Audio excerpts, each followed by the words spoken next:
Hey, what's going on YouTube? So I just replaced my main battery out of my 19 Pacifica.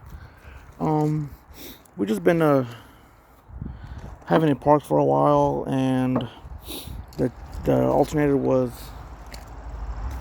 charging the battery, but after overnight the battery would die, so it would cause us to keep jumping the battery.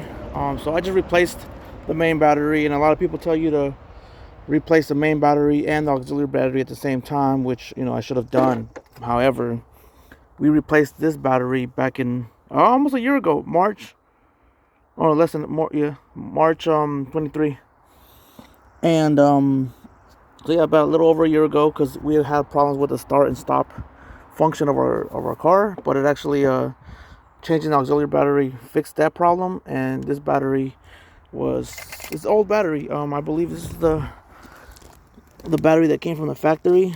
I don't know where you can tell, but it says here Chrysler drive. So it comes from Chrysler. Obviously, they're not the manufacturers. And I don't see any dates of like return or anything, because the other batteries tell you when you can return them or whatnot. So just real quick, I'm gonna do a rundown on what I did.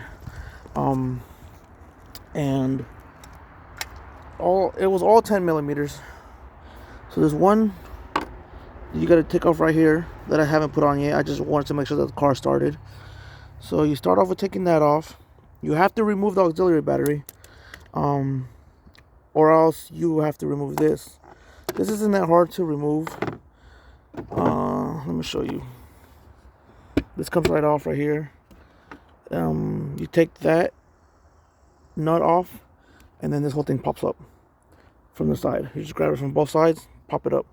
You can remove this. As you can see, everything's connected to something.